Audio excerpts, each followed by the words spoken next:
Last Pint Productions presents the New Way Podcast with Ben and Matt. The New Way Podcast contains adult content, but does not contain beasts, nor will it ever contain beasts. Listener discretion is advised.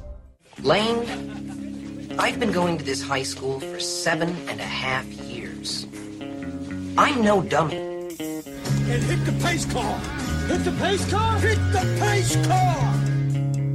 Don't fuck with the lords of hell. Don't fuck with the babysitter. This is a big problem in the Russian space station. Everybody wants to be naked and famous.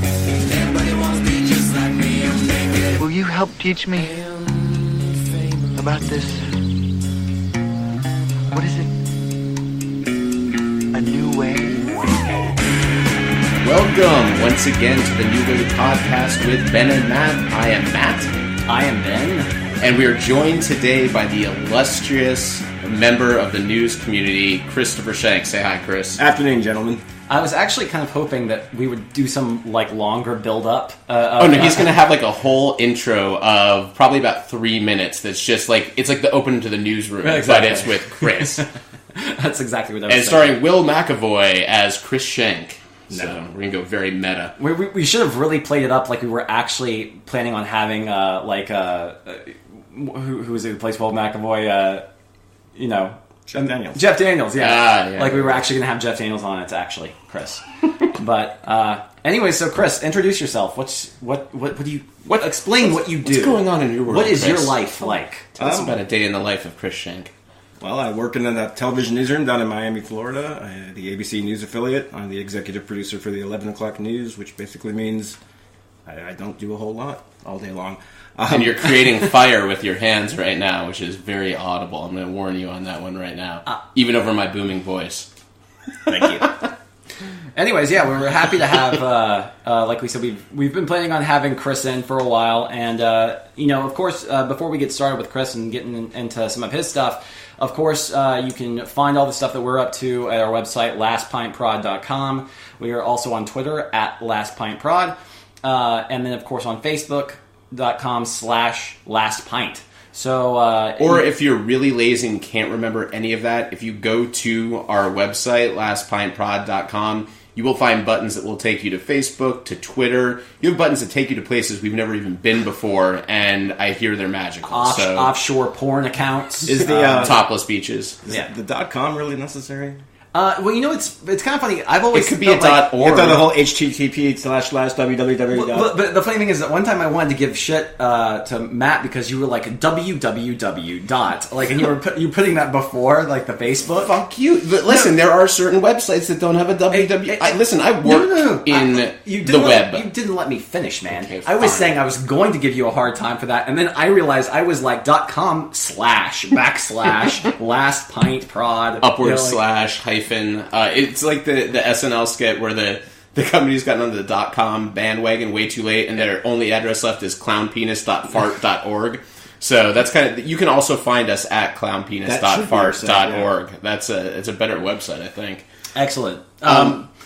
Okay, yeah, well, what we're going to do today, obviously, when we have a guest in the studio, which means in my apartment drinking with us, we're going to kind of work with them for a little bit, for a while, and then we're going to go into the theme of the podcast. The theme today is going to be guilty pleasures, and this is apropos because we all just got back from a guilty pleasure, the new Pain and Gain by the illustrious Michael Bay. Well, here's the funny thing about, and there was a definitive reason, or definitive reasoning behind why we were doing this with Chris in the house.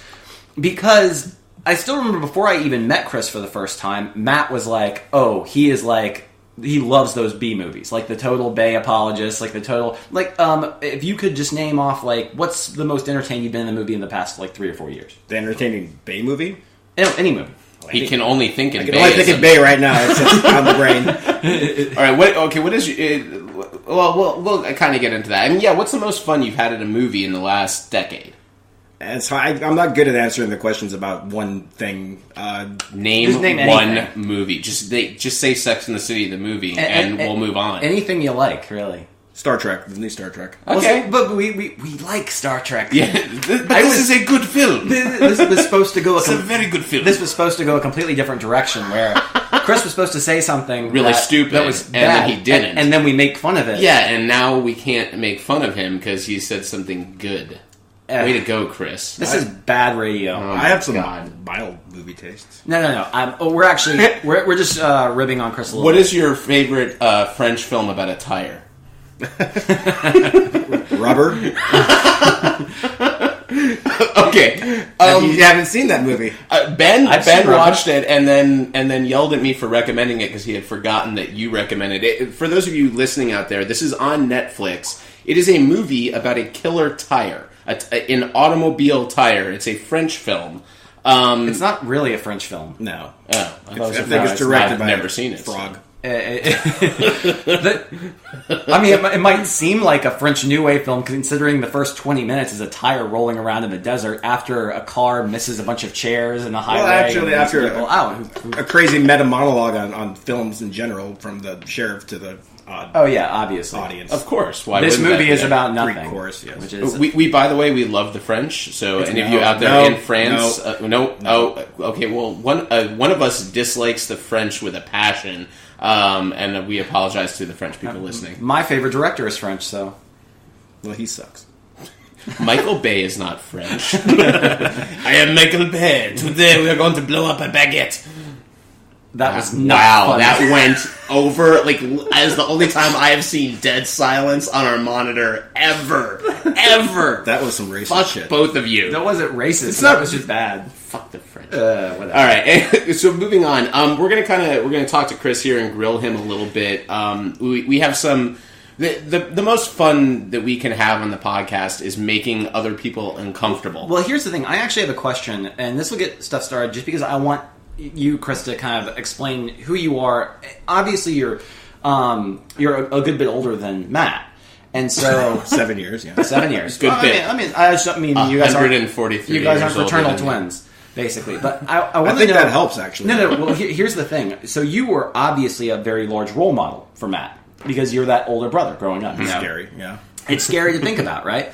So I would have to assume that Matt is part of the man he is today because of you. So I would like to start out by saying, of all of Matt, everything that Matt does, whatever, how do you think you've influenced him the most over the course of especially your early life? Ooh, I mean, oddly enough, he's taught me quite a bit about movies and the stuff that you guys talk about here, but I think that my influence on him was that we went to the movies a lot. And I would take him with me, well, not Batman when it came out. Fucking A, not Batman. Yeah. You damn right. Because there is a 7-year difference between us, I wanted to do everything that my brother was doing, and he wanted no part of me being involved in any of his life until I turned 21 and we could go drinking together, and then he was like, okay, now we can sit and talk movies. I think anybody who's got a 7-year gap in our parents' baby boomer generation, that seems to be a definitive gap. I have plenty of friends that have the 7 years. When you're a teenager, when you're 15 and then your little brother's 8 or 9, you don't want anything to do with him. But I think when I got to college and he got a little older, he becomes more of a person, so to speak. became more It interesting. becomes easier. Whereas before he was just a leper. Well, hard to have a conversation. Hang out and watch Batman. No, but I mean, to bring it all back to movies again, I think that comes from our mom to me, and just taking him and seeing everything, you know. Well, yeah, and we. I mean, we talked about in the first podcast that day going to see The Untouchables and RoboCop, which was an amazing movie day, double feature in Arizona. But where I kind of got my, we all grew up going to movies. Like, my brother and I have always talked about that. Our mom was like she was ahead of the game as far as DVD extras go by about a decade, because she used to put together VHS tapes where she would tape like the specials from HBO and the interviews that were on the Today Show and then the movie. So we had extras. I grew up watching E.T. behind the scenes every time I watched that movie. And so we kind of had this base in film. And then when my brother was back home and I was back home, like right around when I was going to college, he would rent these really interesting movies at Blockbuster, stuff I'd never heard of, like Suburbia by Richard Linklater's Suburbia, and Chasing Amy, and like all of these indie films. I didn't know what an indie film really was at that point. I kind of tried to watch Clerks once, and I was like, it's in black and white and it sucks and the camera doesn't move and I don't understand, this isn't a movie, and I wouldn't watch it. So I kind of would steal shit from you, and then it took us like 4 years until I could drink, and then we could talk about those movies. So it's funny you mentioned Clerks and Chasing Amy. I think you actually were the one that got me into Kevin Smith, because I saw Clerks in college, and then I really kind of just gave up. And I remember the build up to Dogma. You were really oh my god, I was ecstatic for that. Ape shit for and I sort of retroactively went and sought out Chasing Amy, and from that point on, I'm a huge Kevin Smith fan. So the influence goes both ways. Oh yeah, absolutely. That's really cool. Well, here's actually something kind of funny from an outside perspective. Obviously, Chris, you work in network news, which is it's media, and it's in sort of the same field that like I work in, but it's a completely sort of different. It's a yin and yang, of what it is that you do. But one thing, and I hope I can accurately depict this for any listener to the podcast. But Chris is he's a very personable guy. Like, we got along really famously the first time we ever hung out. I've only witnessed it once. Matt has explained about how he's witnessed it multiple times. But Chris Schenk in work mode, he's like a fucking superhero, because he's like this normal dude. All of a sudden, like a work call comes in, and he turns into like R.A. Gold. Yeah, it's pretty. It's like you flip a coin, and all of a sudden it's just like it's Jekyll and Hyde. It's frightening. It's Two-Face, man. It's Two-Face or Jekyll and Hyde, and it's crazy. But so obviously it's a high stress job, and it's really fast paced. What drew you into that line of work, or was it a happy accident? It was a happy accident. I did newspapers in college. Then I got into radio. I was working in the mid-'90s for a little alternative radio station. Yeah, you were a DJ at Purdue, right? I became a DJ. And you drove a purple hearse? I drove a purple hearse with a wizard painted on the side of it, and my roommate dressed up in a wizard costume, and we would throw CDs out to the college students on Friday afternoons. That sounds great. You shall not pay for music. No, but honestly, I worked with a DJ in the afternoons that didn't know anything about music in the mid-'90s, and I had been a featured columnist and had written for the paper and reviewed albums. So I would sit with him, and during the songs being played, I would tell him little tidbits. I would read Spin Magazine or Rolling Stone and give him little tidbits about what to do. And he said, well, you're producing the show.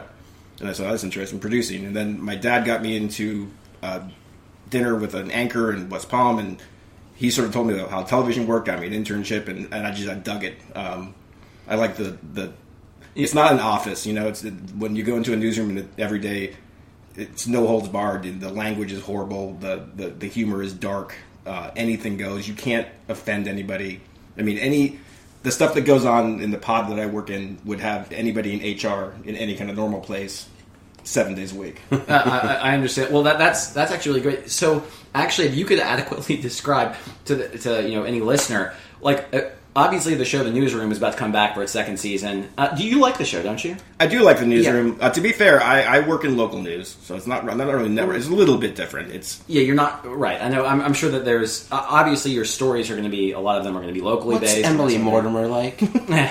Is she pretty? But I have friends that have worked and do work, and I got a call from a guy that worked with me up until last week that is at Good Morning America now. Was texting me at 6 o'clock in the morning, asking me about some story that we did last night. So we do work hand in hand, but there's a lot more people in the level of like a newsroom type show. And I think it depicts it fairly. You think it depicts it? Because what my question was going to be is what is the largest inaccuracy like in that show? Because really between that or like Sports Night or any of the other news-based shows, it's very Murphy Brown. The largest inaccuracy in any of those shows is that the people, they're never doing anything. I mean, in a newsroom, when like he said, when the oil spill happened in the newsroom, and they said, "Oh, that's only yellow," and talking about the alerts come from AP, and they come yellow, they come orange, they come red. You never see red. The only time I've ever seen red was when 9/11 happened, and it's like I don't get out of bed for yellow, and no one would say that, and they would be reacting to any color a lot faster. There would be the guy who plays the executive producer wouldn't just be there barking out orders; he'd be doing something. So basically, what he's saying is that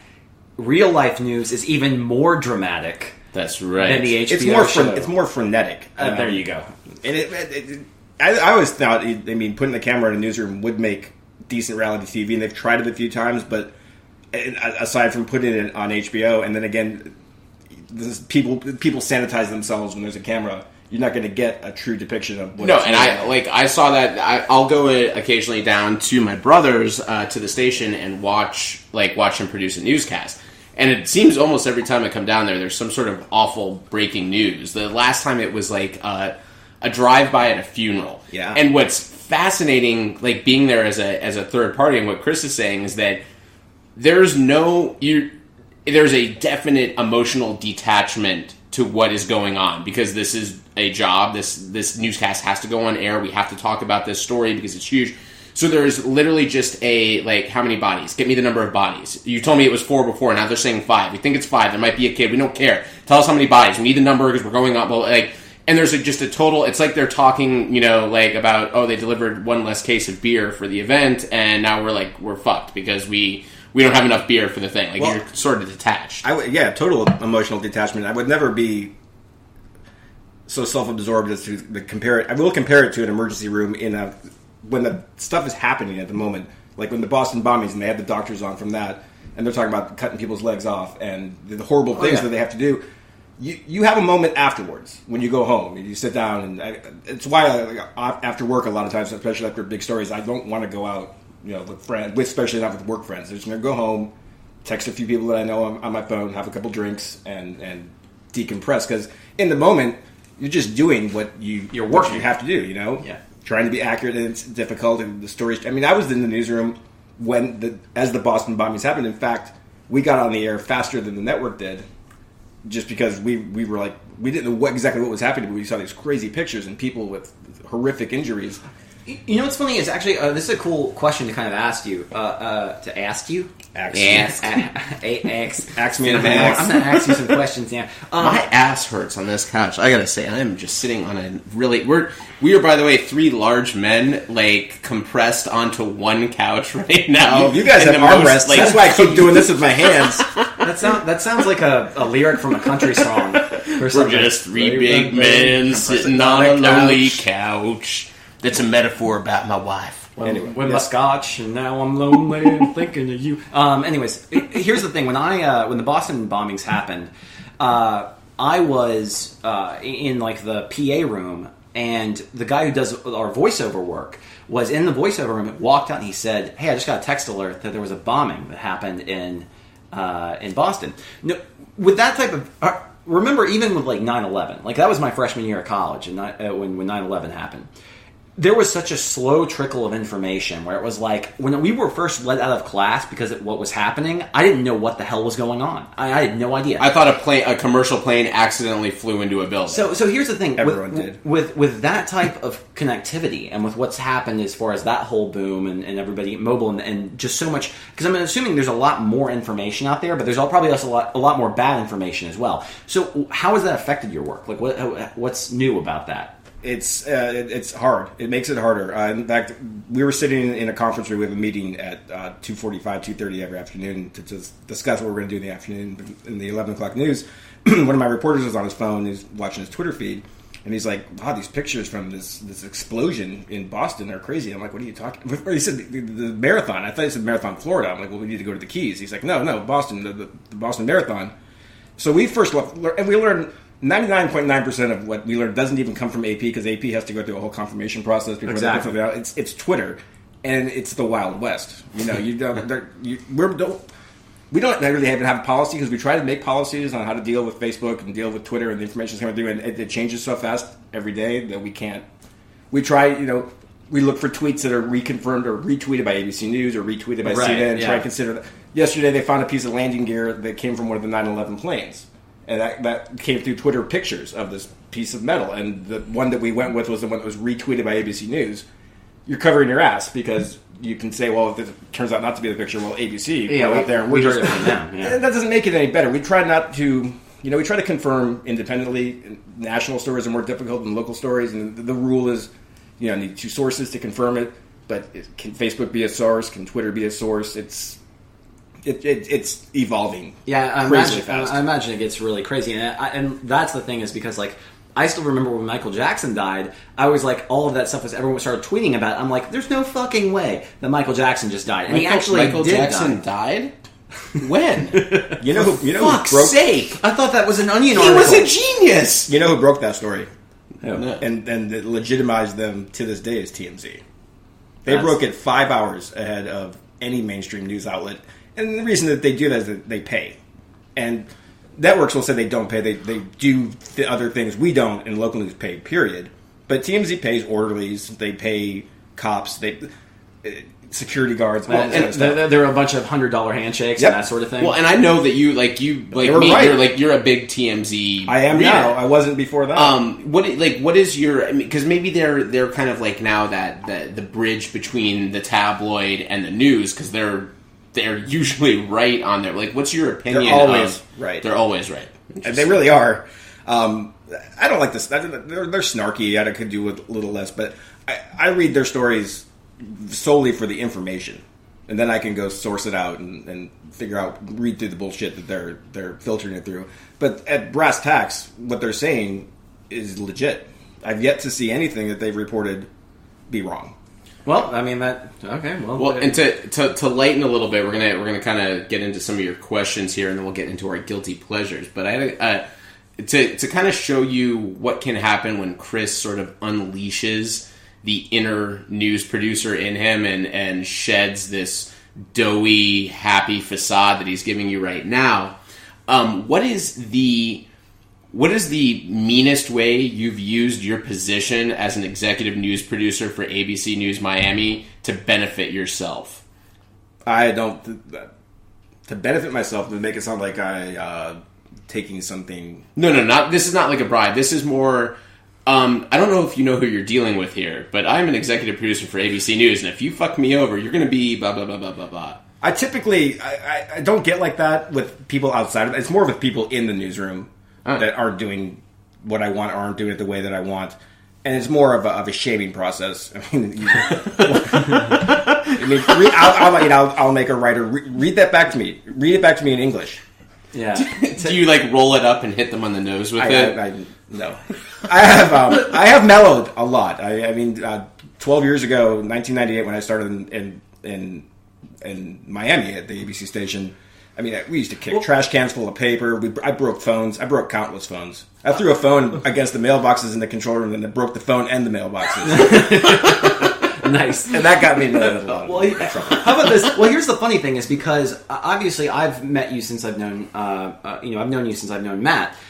Matt, you've probably witnessed a little hint of this dark side from your adolescence growing up with Chris. So what was one of the things at an early age that made you think that, like, if you could look in hindsight, hindsight being 20/20, that you could say, oh, it kind of makes sense that he's a news producer now because he did this. He was very good at orchestrating mom and dad against me for the common goal of shaming me. Nice. So there were a lot of things where for 28 years of my life, I believed I had a scar on my forehead for a reason completely unrelated to what actually happened. I was recounting the story in Chris's presence to someone else that hadn't heard it. I have a small dent in my forehead. And it's actually a Z. Right, yeah. No, that's a different scar story. And it carries a wand. Yeah. I was told, I'm like, oh yeah, when I was little, I had this like little airplane. No, I'm sorry. I had a Big Bird doll with this beak on it, which I remember, which is why Chris is good, because he has an attention to detail to make you remember shit that you know from your childhood. He's like, oh, you remember that Big Bird doll you like? Well, you were climbing out of your bed and you fell off the bed and you landed right in the beak and it dented your head and it's your fault because you're stupid and clumsy. And I was like, oh, okay. I would tell that story all the time. So I'm telling this, and as I started to say, Chris just like walks quietly into his room and closes the door behind him. And my mom's going, what in God's name are you talking about? Your brother had one of those little planes, motorized planes on a stick with like the fishing wire on it. That's hooked to like a fishing pole. Yeah. And he was spinning it around and clocked me in the head and knocked me completely over and got me real good, fucker. And that's how I got that scar. Chris has always been very good at spinning the news. What was this deal with like baloney under the door or something like that? God. You want to start? You want me to start? Well, do you remember how it started? We had just moved into this house in Arizona. My dad works like 375 days a year. And he had taken a couple of days off for the move, and he was pissed. And he went to his office, and we got into some fight. We got into a fight at the breakfast table. he was probably right, and I was just antagonizing, and he got so mad that he stormed down. He slams the door of his room, and he slams it so hard that it goes out the jamb. Like it's like it lodged stuck, itself shut, and we can't get in. I still believe you could have used your force to push the door down, but you like the fact that I was locked in my room. How old were you? You were probably like six or seven, and you were like 14. 13. Yeah, you could have easily knocked that door down, even though you had a hernia recently, but or about to have a hernia. So yeah, it would have been bad. Anyway, so he's locked in his room, and my mom calls my dad at the office, and he's like, "Fuck him, bullshit. He can stay in there." Pretty much, probably what he said. Yeah, he's pissed off. That's that a I broke bunch the of door. happy horse shit right there. And so he's sitting in his room, and he starts this little quiet voice. I'm very hungry. So my mom's like putting bologna into Ziploc bags and like ice cubes, and just All the waiting things for the that were melt flat that could slide under the the door. And he was in there. I mean, it was probably it was breakfast time, like 10 o'clock in the morning. My dad didn't come home till like 6, and he sat 6 there or 7. 8 I hours. pissed in the trash can. I may or may not have needing some sort of liquid sustenance. May or may not have sampled some of said. Yeah. I'm pretty sure I also Yeah. told you that as the sun started to set that Ronald McDonald was going to come through the window at you. I've told Ben that I've had this fear because I used to have a bad dream about Ben understands this because his wife has a fear of Mr. Clean because of a bad dream that she had as a child. She better Mine was Ronald McDonald. It was a recurring dream. Yeah, mine was my brother. So my brother would tell me anytime it was dark at night, which is why I didn't sleep in my room with the door closed till I was 19. Was that Ronald McDonald liked the dark and was going to come through the window and get me? It's true. But the fun thing about having Chris on this podcast is we both know really embarrassing things about one another, including some. Chris has had some pretty amazing spills and tumbles. You may be. In the last decade, what have you done to yourself that has required like a hospital or a specialist visit? Last 4 decades. Basically, what I've been led to believe is that if you've seen the movie Unbreakable, that's Chris Schenk. Only he actually gets hurt every time he gets into a situation where he can cause his hair is not quite as weird. Bodily harm. Well, what I love is your wife is the cause for one of my brother's major injuries because Ben and his wife, when I first was hanging out with them, came down to my brother's one night for movies. And Beth taught my brother how to make popcorn in a kettle on the stove with oil, which bad fucking idea to give my brother a pot of oil. It tastes so much and better. popcorn. Yeah, well, my brother was like, "This is fucking amazing. I'm gonna have this popcorn tonight." And a week later, he's like, "I'm not making popcorn again." Still has the scars on his arm from like 3rd-degree burns from trying to make fucking popcorn. They have microwave shit. They have. Ben's right. It tastes better. It does taste a lot better. It worth? You seriously look like you had leprosy. Well, here's the thing. Okay, so before we actually get into, because obviously there's some fun stories, and I think at the very end of this podcast, how Matt and I usually do our question back and forth, we're going to do a 3-way little question. We're going to have a 3-way? Whoa, nobody told me about that. Oh my god. Now we know why this content, or this podcast has the explicit E content. Chris and I haven't had a 3-way together in years, so this is going to be I guess it's like riding a bike, right? With your brother? So they say. So who says? Ubiquitous in the newsroom. Incest is nothing. That won't even make the 11 o'clock. Yeah, exactly. Anyways, before we get into the guilty pleasure thing, the one last little bit I wanted to get into as far as like just kind of a background about you, Chris, is when did you obviously you've been a movie fan your entire life. Like you were the one who, like you said, your earliest memories are of like taking Matt to the movie, and or that's the biggest way that you've influenced him, at least in some way, shape, or form. I'm interested in seeing when you came to realize that Matt was a bigger cinephile than you were. Like, when did that? Was that very early? When he was just like that lead up? No, it's probably that lead up to Dogma when he began to influence things that because he told me this great story about how you had a Starlog or something like that. Oh, that was back in the day. That was way back in the day. But then I guess at that point when that was more our mom. Like our mom, like when my brother and I first, I remember distinctly the first time we had like a really badass conversation was actually in Door County, Wisconsin. We had this family reunion, and Chris wound up proposing to a now ex-wife. And we were at this little bar in Door County. I was smoking cloves back then, which Chris hated. And we sat at this bar, and literally, we probably spent about 3 hours at this bar drinking and talking movies and talking other stuff. And it was at the end of that night that you said that you were going to propose and you wanted me to be your best man. That was a fucking gold standard moment for me as far as family goes. I don't have a ton of those things. But we started talking movies, and it was one of these, like... Obviously, from your demeanor at my wedding. Shut the fuck up, Ben. We're not going to talk about that. Matt Schenk, one of my grooms... I love you guys so much. Listen, I love you, man. Sometimes when I drink a little bit, it's fine. And then I break a door down. That was. We won't go into that any further. That'll be another podcast. But no, what was fun about that night is that it was one of those where like it sort of clicked to make sense because we really were not. We started to be friendly at that point a little bit, but it was still kind of like when you're meeting a new friend. You're like, I don't know if we really get along. We realized, like, of course we fucking get along. We grew up in the same household. We were under the same influences of two people. My dad being on the side of watching shitty movies like Sergeant Bilko and laughing giddily and watching bad sitcoms. And our mom, who was very critical of movies, but still wanted to always go see the new blockbuster on a Friday afternoon. And so we realized we had that same upbringing. So we started talking movies. It's like, wow, we like a lot of the same shit. Like we started talking about Pulp Fiction. And we talk about Reservoir Dogs after we talk about Pulp Fiction. And we get into 12 Monkeys and shit like that.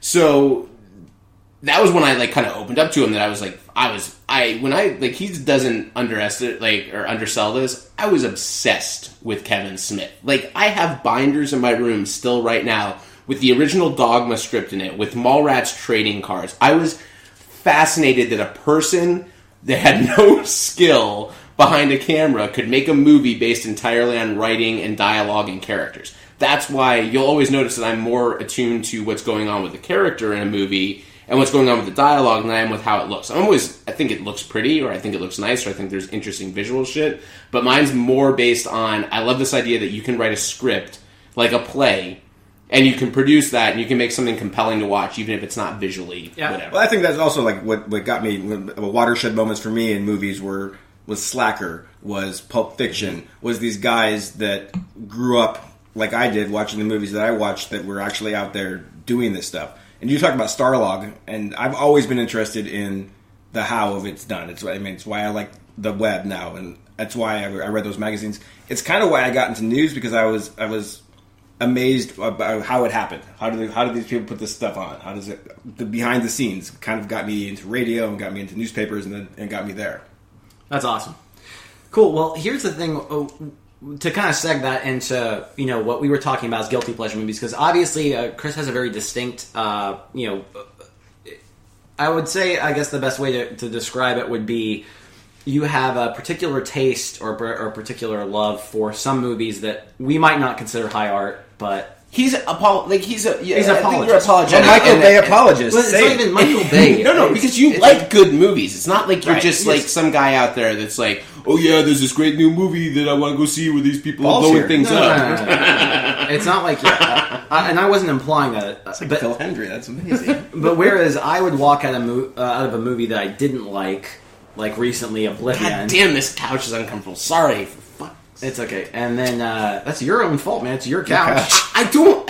I should have said a chair. I didn't think this out so well, badass. Anyways, but yeah. Whereas I would be like overly critical of every single thing, and then it might be the same type of movie where Chris would walk out and be like, "It was enjoyable enough." Maybe, right. Yeah, and would maybe point out a merit or two. So we do have guilty pleasures. Now I was gonna say I've just basically broken mine down, since we have three of us, into three guilty pleasure movies. Okay.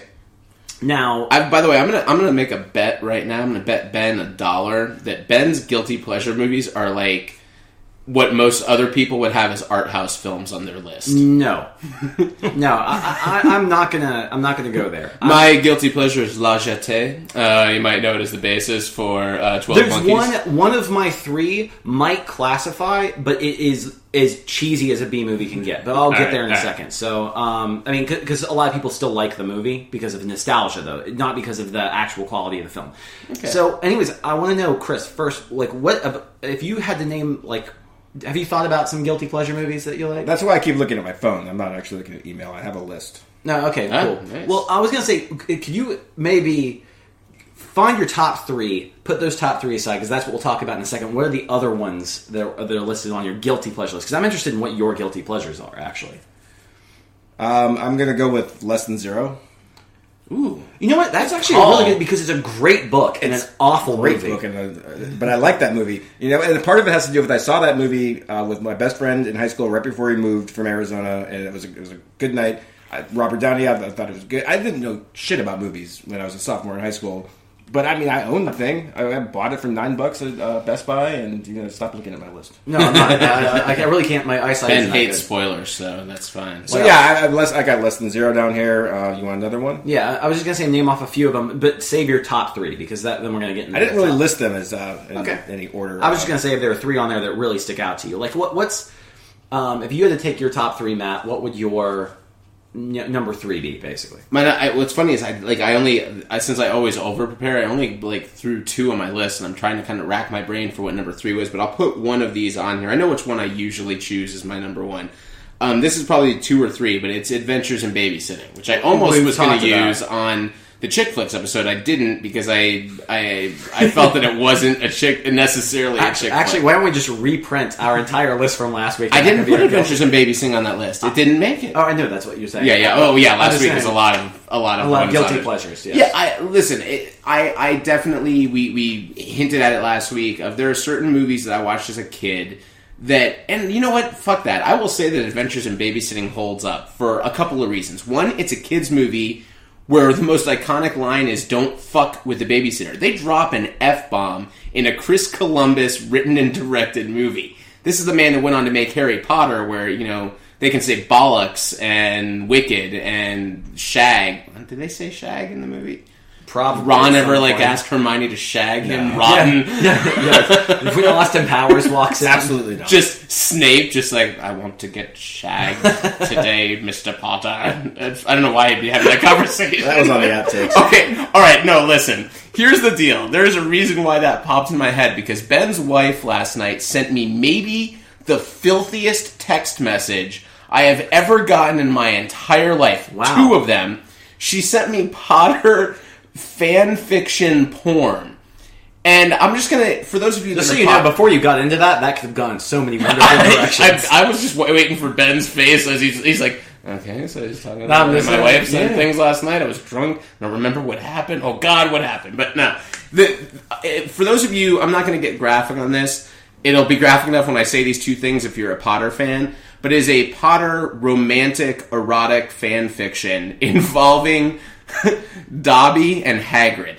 That's really all you need to know if you're a Potter fan to know that's pretty bad. Yeah, if it doesn't fit, you can't quit. That's some serious hardcore interspecies shit going on. It's saved on my phone right now. I almost threw up in my mouth. Okay, well, anyways, moving on from Adventures in Babysitting, I'll actually give you one of my guilty pleasures, which is a real, and this is the one that you could consider. Some people might not consider a guilty pleasure. The 1958 film. Oh my God, The Blob. Okay, The Blob is a really bad movie. I mean, it's given the time period that was released, I understand it may have been a little bit more cutting edge then. But even when I was a kid, 6 or 7 years old, watching The Blob, the Steve McQueen, that was his first starring vehicle, by the way. And Steve McQueen's probably my favorite classic actor, I could say, from the 50s, 60s. But yeah, it was that movie. Even at 6 or 7 years old, I knew it was a bad movie, and I was, I was like, this movie is so bad, but I loved it for some reason. I'm not really sure why. You were the only. I understand now why our lists are always so different. I don't know any 6-year-olds that were watching the 1958 version of The Blob. Dude, you have no idea. As an only child, You had an older brother, okay? As an only child, I was growing up, and I had a Saturday afternoon. I walked my ass. At 7 or 8 years old, I would walk my ass to the video rental store. I would rent like 5 movies, and I would watch them back to It back. was so proper. To back. I'd take my sixpence and watch at the video rental store Yes. and say, "Yes, give me your finest video." Yes, this is exactly the way it would go down.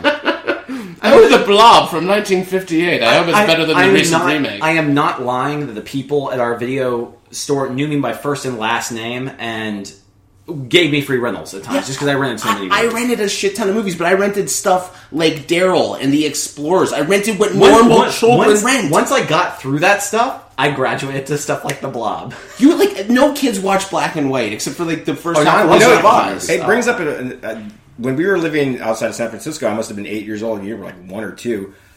They had a promotion on the local television station. They were going to play The Creature from the Black Lagoon in 3D, and you would get glasses from buying TV Guide. Right. And I watched that. That was a horrible movie. And that's not a guilty pleasure. It was just plain bad. And Yeah. 3D back in like 1981 Very, on very the bad. television. Oof. Yeah, okay, well, anyways, so name another one of your... Well, if you could get your top ones, that's because I want to most... we want to get through some of What's, this.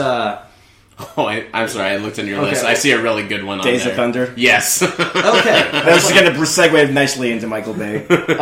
Why do you like Days of Thunder? Love Days of Thunder. Just why? Top Gun in the NASCAR, Because man. it's awesome. Top Because Gun it's in the straight up NASCAR. awesome. It's Don Simpson, man. That guy is all about excess. I dig the aesthetic. It's stupid. It's cotton candy movie making, man. It's just It's also got Carrie Elwes, which is always a plus. yeah. Yeah, doing a bad Doing a southern bad southern accent. accent. He always does a bad southern accent. It's like, what's wrong with Wesley? Why is he talking like that? Go back to Buttercup. yeah, anyways. It's got Randy Quaid saying you guys look like 2 monkeys trying to fuck a football. That's good stuff. Which is funny because Randy Quaid is actually still saying that now, but he's legitimately crazy. So this is actually happening. Okay. I did think of another one, and I watched this recent.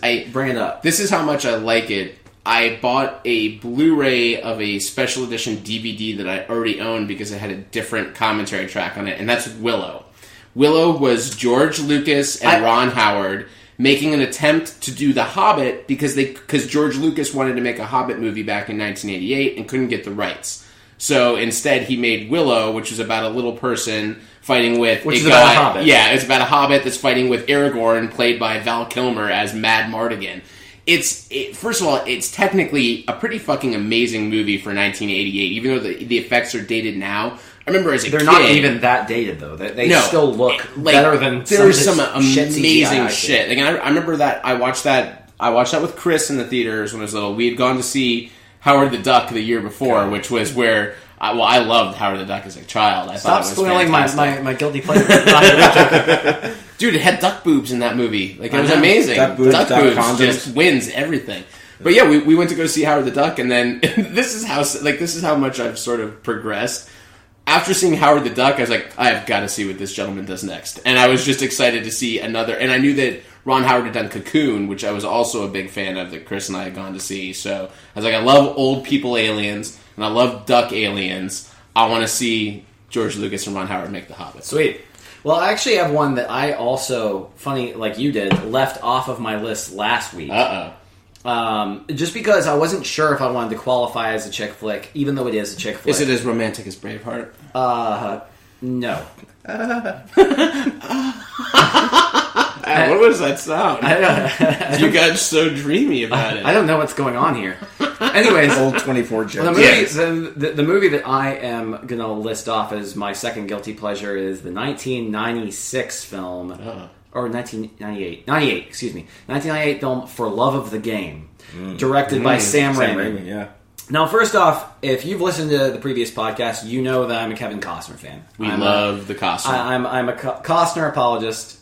As Schenk is Chris Schenk is a Bay apologist. If you're listening to this on our iTunes one, it's part of the description of this podcast is that we will talk about. We're like contractually obligated to mention Kevin Costner once every 2 podcasts. No, I love Kevin Costner. No, here's the reason why. It's Sam Raimi. There are some interesting visual things that they do in the movie, but not really that much.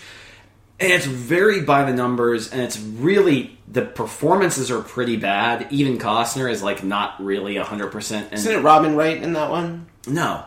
It's, oh god, I forget what her name is. The young girl is Jenna Malone. Yeah. But, anyways, it's not a great movie. And I know it's not a good movie. But, for one thing, it's...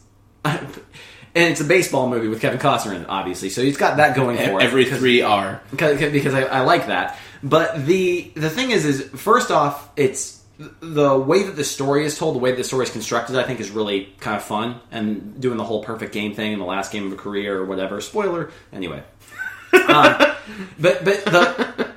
Spoiler for a movie from 1998 that no one has watched in the last, 5 years. Mrs. John Travolta is the... Kelly Preston! It's Kelly Preston. So hot. Yeah, it's Kelly Preston, right? That's right. So, but anyways, the one thing I really, really love about that movie is that the villains in that movie, I mean, it's all about this relationship, on and off relationship between a pitcher and his, sometime girlfriend, is that while he's pitching his perfect game, it's against the Yankees.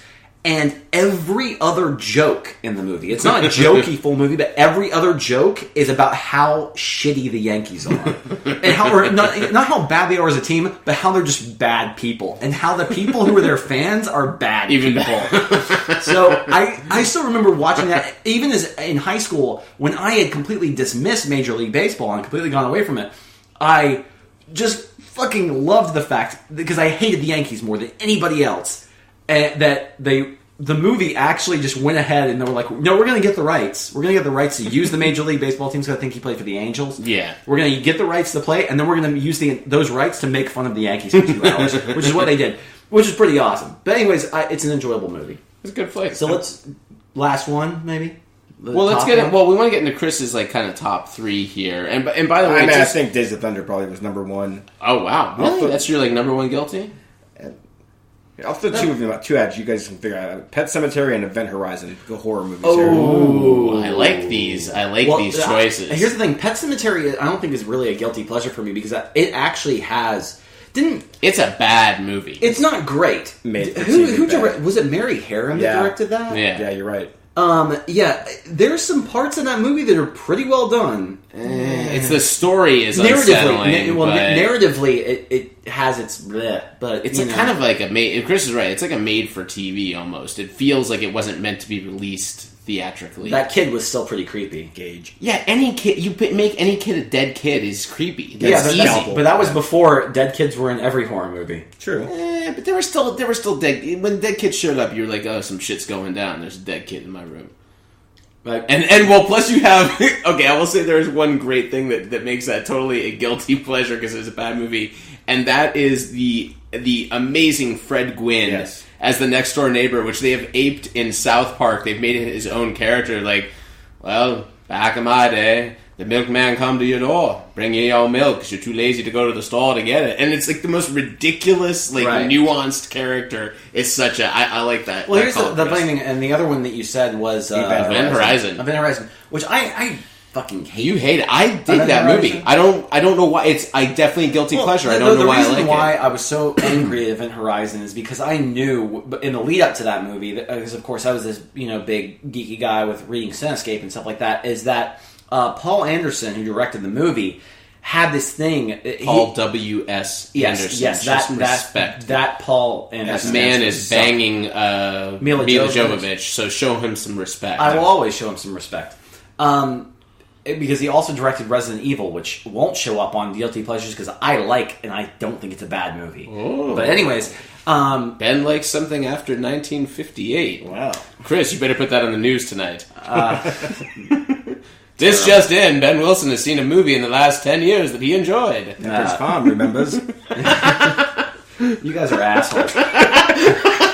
We're not doing this ever again. Schenk Brothers Unite!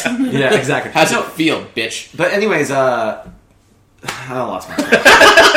Event Horizon. I don't like the movie. Blah, blah, blah. Poor me. I still remember when Paul Anderson came out and basically said, my movie's the first one to crack 122 decibels in the theater. Mm. And was basically saying, it's going to be so loud that it's going to scare you. I'm like, well, loud noises are jarring. Loud noises. Loud noises. But it really was like, and then I saw the movie, and they would like do these things, and then it would just be like, these weird, like loud noises. And it was like, oh, we're gonna throw a loud noise out there randomly to scare you. It's the Halloween Horror Nights of movie making. Basically, it was Sam Neill doing burst of air, loud noises. What was the last on your list, Matt?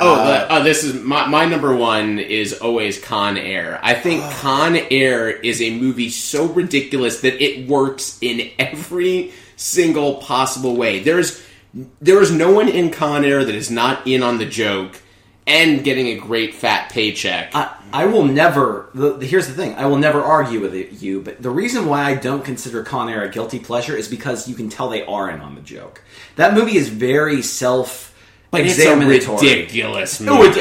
Oh, you kidding me? That's over the top. But they knew that they were making something. It's still a guilty pleasure. I don't want people to know that I have a poster of Cyrus the Virus on the other side of my door with Malkovich just like staring at me like, you want to put in Con Air today, don't you? Yeah, every day. Put it in! Oh, wow. First of all, I just blew out the sound. And I blew out the sound with John Malkovich yelling, put it in, extremely loud. And I'm going to have a bad nightmare about that too. I really want to replace that later with that screaming goat. Anyways, well, my last guilty pleasure movie, and here is the reason why I saved it for last, is because I think it might be controversial, because I'm not sure if you guys will consider it a guilty pleasure. My last, or number one guilty pleasure movie is Better Off Dead. Yeah. Oh, that's a guilty pleasure. Better Off Dead is a fucking horrible movie. When you take it as a it's a bad 80s movie. It's a bad 80s movie. Yeah. With all of its parts, with how disjointed it is, it's ridiculous. The dialogue is awful. A lot of the jokes don't work. It's pretty over. I mean, I love John Cusack, and even though that was early in his career, that was him pretty much hamming it up as bad as he possibly could. I still love that movie. It's funny. I always, when I was a kid, it always would come down to that, to Better Off Dead or One Crazy Summer. I was always a One Crazy Summer kid, which is also a really cheesy 80s movie. There was in a the bunch. formula. There's a run of movies. Well, the thing is, Summer School. Oh God, I fucking love Summer School. Mark Harmon was amazing. Well, here's the thing. I felt like I was gonna maybe get some blowback on Better Off Dead, because I feel like people look back at that movie retroactively like it was a better movie than it actually was. Better Off Dead isn't the Goonies. Like, I think the Goonies stands up, even though there are cheesy parts. I think the Goonies is something you could show to kids. Well, the Goonies is filmic brilliance. Yeah, it's like there are 80s movies that you look back on with rose-colored glasses, and there are ones that were just fucking awesome 80s movies. But a lot of people look at Better Off Dead with those rose-colored glasses. I don't know about that one. I know a lot of people who are like, oh, I love Better Off Dead, and I'm just like, I enjoy Better Off Dead. Like, I will watch it. I haven't watched that in probably 15 years. But every time I'm like, I'll watch it when it's on, but I'm always so self-aware that I realize that this is an awful movie. And I'm like, I hate myself. I feel like lashing myself. Do you have to go take a shower? like doing Hail Marys while I'm watching the movie. Just like, oh, I'm watching Better Off Dead again. Watching a John Cusack movie, but I hate it. I love that John Cusack has made it into two of our guilty pleasures, though. Con Air and Better Off Dead. I have another one that has Identity. Oh my God! You fucking now I'm so angry right now. I can't even. I think we better call the five. I think we better change the subject before. No. Both Matt and I turn into the Hulk. No. Fuck that. I want to hear this sack of shit explain to me why he likes that sack of shit. That is like maybe one of the worst movies ever made. I don't know. You got nothing, no like salient points, like John C. McGinley, who's sort of watchable in it until you realize you're watching John C. McGinley just standing on a song in it. That's like the. Hey, is there any sex or nudity in Identity? Yeah, there's not even like Amanda Peet boob. It's just Amanda Peet acting. It was an afterthought added to the list, but since you brought up John Cusack, I threw it out there. It was probably poor John Cusack to be associated in this podcast in such a demeaning way. We're sorry, John. If you ever want to come on here and just tell Chris that even you believe that was a steaming sack of shit, then you do it. For some reason, I think that John Cusack actually would. Like, if we actually knew him, and we were like, what do you think about that movie? He just strikes me as the personality, because he always talks about it. He's like, yeah, that movie sucked. Yeah, whatever. No bones about it. Anyways, well, let's kind of get into... Let's kind of wrap it up, and I want to go through a couple of quick questions. Why are you giving me that look? Because you just said, I'll wrap it up. Yeah, but I always do that. But this time you responded so strangely and made eye contact. Now it's weird. Because... now we can't. This is going to be the last podcast because things got weird. Let's just have a moment of silence. Dead air. Let's just have a moment of silence for 15 seconds and... Cleanse the palate. Okay, that's enough. Anyways, I wanted to make it really awkward for the audience as well. Like, I want them to feel, like, while they're listening, like, oh my god, like, they're actually going to be silent for 15 seconds. No, we're not going to do that. Yeah. So, do you have any question? Because here's well, the yeah, way. Chris can ask... Okay, I think Chris should ask each of us a question. Okay. To be fair. And make Ben's really bad, because he asked me really, really naughty things. See, I didn't... I think that you guys told me you were going to ask each other a question today. Yeah, we're not going to ask one. Or we can double team Chris. Both of us a question. It can be damning. It can be embarrassing. If there's any weird shit, we'll come clean. You're answering all the questions I don't have any questions for you guys. I'm just happy to be here answering whatever silly shit you want to ask. See, Such look, a cop-out. such a cop-out, such a nice guy. Such a nice guy. I was told to bring guilty pleasures, and no questions. You have nothing you want I have to do prep. You have nothing you want to ask Ben just off the top of your head. Like, he's shaking his head no. How's your day going? Well, I watched Pain and Gain. Great. Did you get pumped during that? We did. We should give you a... All right, first of all, I think Chris should give his mini review of Pain and Gain How about right we just now. do that and wrap everything Yeah, up? I think that works. Mini review of Pain and Gain. If you don't like Michael Bay, you will not like this movie at all. Yeah. Okay. Well, It's bright, it's loud, it's brash. It's a I had review a of every stupid, Michael Bay movie. shit-eating smile on my face for the entire 2 Well, hours. here, can I it do- was probably too long. Most of his stuff is. It was racist, homophobic. It was Midget-phobic. Midget-phobic. And unapologetic. Okay. It's a technical term. It's Lilliputian in its fear. I suffer from an acute case of midget phobia.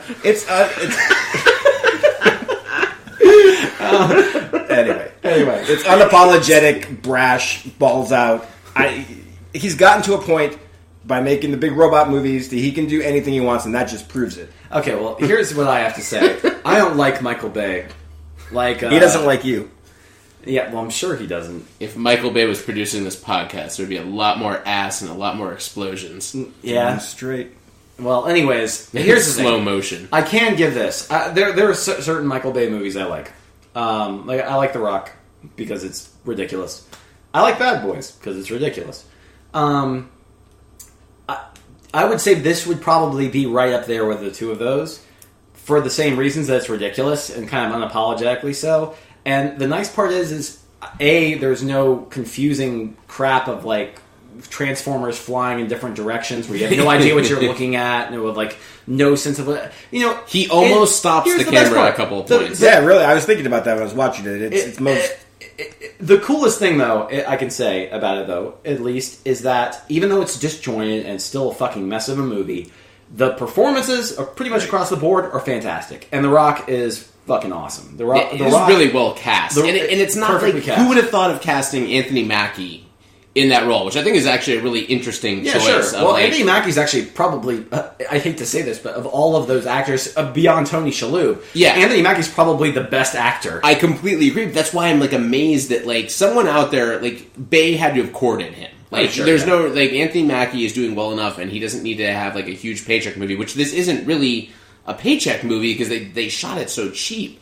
And that's kind of what I'm the same as Ben. The Rock is fucking genius in the movie, and I can watch The Rock in just about anything and always enjoy him. The guy oozes charisma. Every time you watch The Rock, you're like, fuck, I want to hang out with that dude. That guy just seems like the nicest fucking dude. Did you ever hear the story about him and Richard Kelly about Southland Tales? No. Because what happened was one of Dwayne Johnson. Guilty pleasure, by the way. Holy shit. Yeah, exactly. To bring it up, to wrap everything up, Southland Tales is actually a guilty pleasure of mine as well. But the funny thing is he, Dwayne Johnson was a huge fan of Donnie Darko. It's his favorite movie. I think he said in an interview it's his favorite movie of all time. And so he heard that Richard Kelly had written this other script that he was planning on directing. Because he wrote Domino, and he wrote something else or whatever, and had some stuff circulating. And they were like, oh, no, he's doing this piece. So he went through, his agent was like, I need to get, without even talking to Richard Kelly or anything like that, I need to get my hands on this script, basically.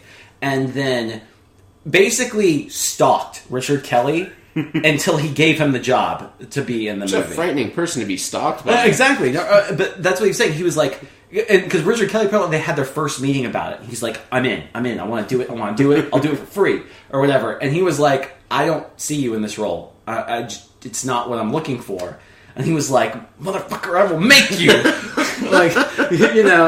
You will see the light. The Rock, trying to hide behind his car, but he's clearly, sticking out. You just see the top of his head there. No one can see me. Yeah, it's such a cool story, actually, because afterwards they were talking about how he was just this huge fan of Darko and just really wanted to be in the follow-up. He didn't care what it was. And he was just like, okay, I've read the script. I'm in. And I'm like, well, okay, well, in one way that's really awesome because it makes it The Rock is just this normal dude who is probably kind of a huge film geek. Yeah, I think he is. Yeah. He is. I mean, have you seen that thing on online of how The Rock is the most awesome guy of all time? Yeah, I showed it to my brother earlier today. Yeah, but he's just epic cheat day with waffles and pancakes. I would love to have a beer with The Rock. I think that would be a fun I think we time. right, folks. We're gonna end this podcast on a mission. All right.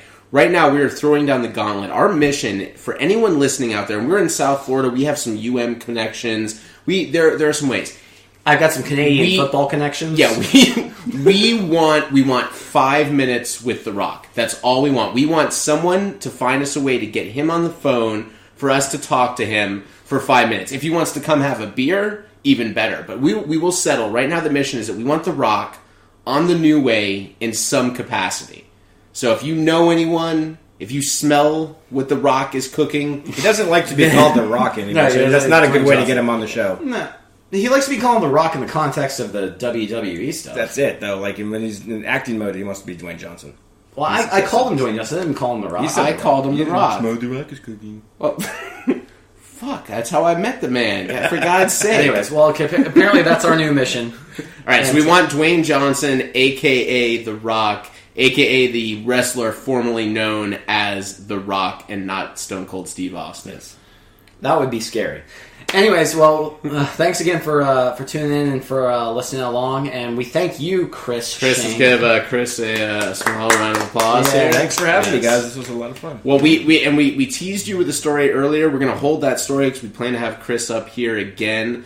We're actually going to have an entire podcast on identity. And we're gonna kind of break down that movie and say, here's what's going on with the 5. So anyway, this has been the New Way Podcast with Ben and Matt. Again, find us on our webpage,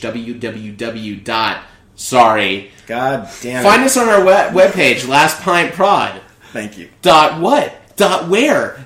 What's going on? How do I don't know what kind of browser you use, but if I start typing Last Pint, it comes up. Bang. LastPintProd.xxx. .au.ca if you're looking for it in Australia or Canada. Anyway, I am Matt. This is Say hi, Chris. Good night, everybody.